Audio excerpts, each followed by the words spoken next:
was when you were a kid, everything was different. The All-Star game meant so much more. Like now I'm so much more cynical. Yeah, it's just a waste of everyone's time. All right, so Steve Phillips in about a half an hour on the Jays, kind of sputtering down the stretch, but they are at the All-Star break leading the American League East. The Sox have won 10 in a row. We'll get his take on that and more. Keegan Matheson coming up. Keegan's going to be co-hosting with us a little bit later in the week, so we'll put him through the ringer. Look forward to that, seeing Keegan in here. But I am an OHL alum.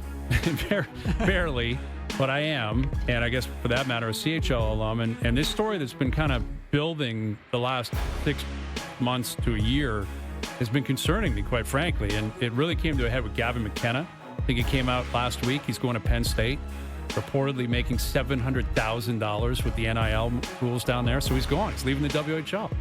And Frank Saravelli, among others, were reporting that in the new CBA, NHL teams will be allowed to have one 19-year-old kid play in the American Hockey League. So this year, that could have been Easton Cowan.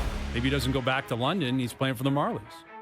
I believe it's somewhat of an attack on the OHL, the CHL. I'm curious what our next guest has to say about it. Here he is, the commissioner of the OHL. Here's Brian Crawford.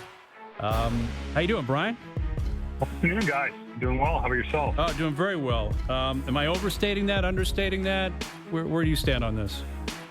Yeah, I mean, way overstating it. Yeah. You know, I think that it's been certainly an incredible time of change. The change to the NCAA regs back in the fall has led to kind of a complete overhaul of development. And, certainly this year we've been, an incredible beneficiary signing, dozens and dozens of players from other leagues that have come to the OHL that, perhaps had chosen a different path. As you know, a 15-year-old before had to make a decision about where they were going to play and what they wanted their future to look like at a really young age. And now they have what is, we view a great opportunity to play in our league and develop here, and then have the opportunity to continue to pursue hockey. And for some, that might be at the NHL level. For some, that might be at the AHL level. For some, that might give them the opportunity to move on to the NCAA.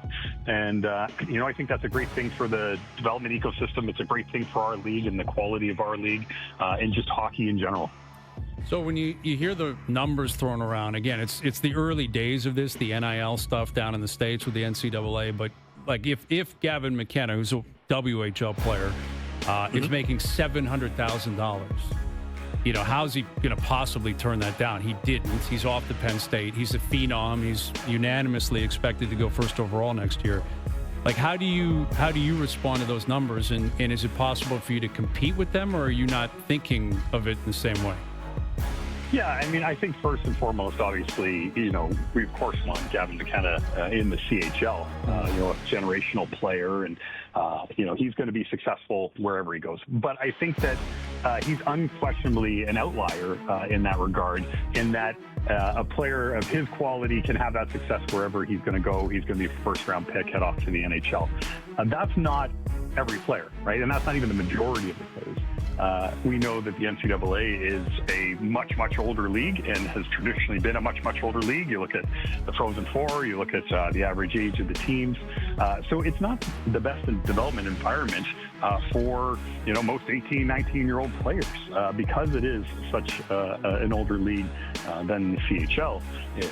So I think that's a big factor in all of this as well. And the teams that are looking to win in the NCAA, they have a better likelihood to do that with older players. Now, generational players like Gavin and some other players may have an opportunity to go down there and have success. But that's a little bit of what I think needs to shake out as well, is to see that, hey, not getting top line minutes, not getting power play minutes, those sorts of things aren't actually the best pathway for a player to develop.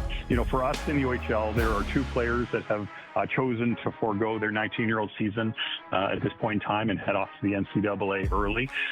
We have quite a number of players that as OAs and those that have also graduated after being an overage player that have gone on, which is now a fantastic opportunity for them to continue to pursue their hockey goals. Right? So that's kind of where we are. We need to see how things continue to develop and focus on, for us, what has made us the best development league in the world, and the stats bear that out. And we'll focus on continuing to improve the player experience, doing more in the areas of sports science and strength and conditioning and nutrition and all the sorts of things that impact the player experience and also create better hockey players. That's actually what I was curious about, Brian. What do you think do you think you need to adapt, change? Like, how do you think the OHL, the CHL will, evolve, I guess, in light of all this?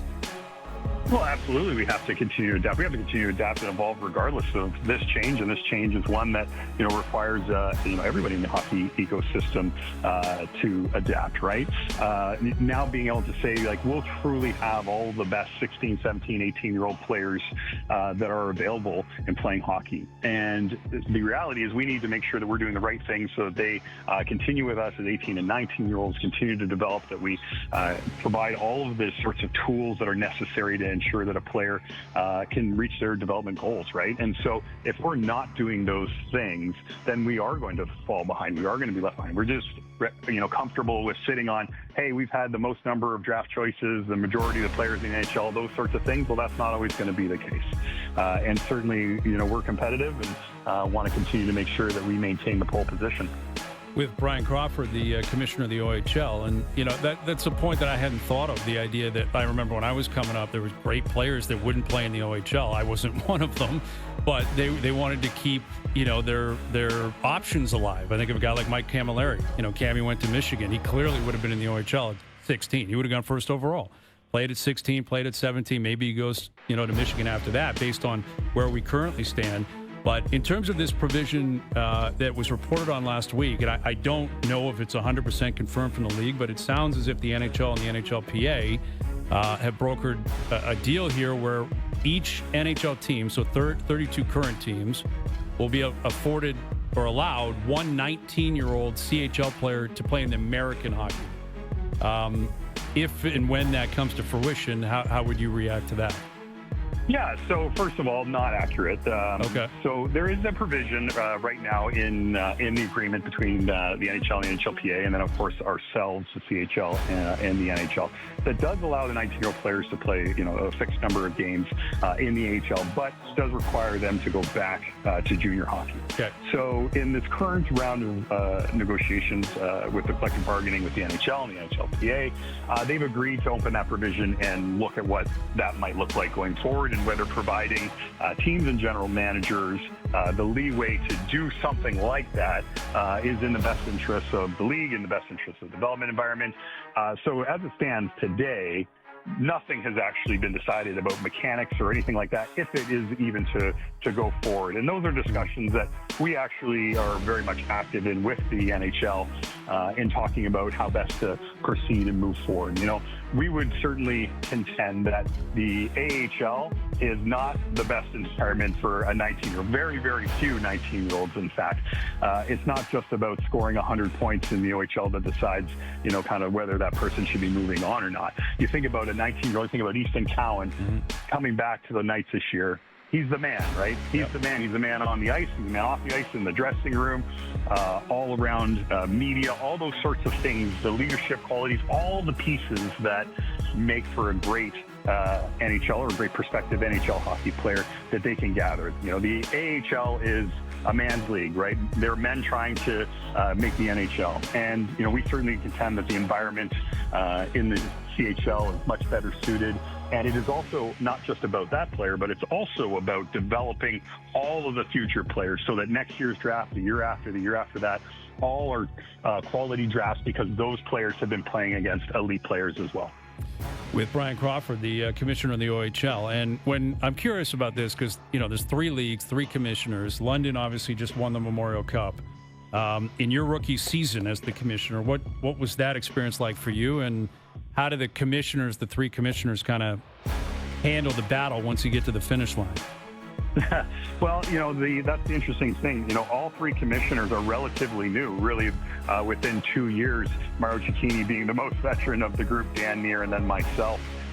So all relatively new in our positions from different backgrounds, quite diverse from really the commissioners that were previously in the role. So the three of us, along with Dan McKenzie, the president of the CHL, work together, extremely well, extremely closely, on a almost daily sometimes, but certainly weekly basis on all the matters related to the CHL and our respective leagues. And of course, there's the competitive spirit. I wanted the OHL to be hoisting the Memorial Cup at the end of all of it. And, yep.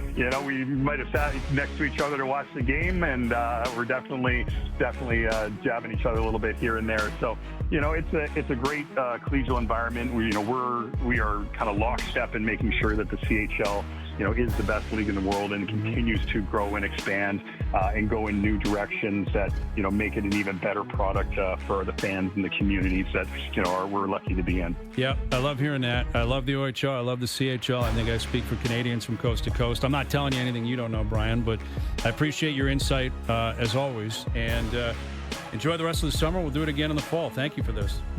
Yeah, thanks, guys. Appreciate it. There he is, Brian Crawford, commissioner of the OHL. So interesting that, he brings up a very good point about keeping your, I guess, ability to go to the NCAA. That was always an issue for a lot of 15-year-olds, 16-year-olds, 17-year-olds. But now that the rules are completely changed, you don't have to play like junior B or junior A.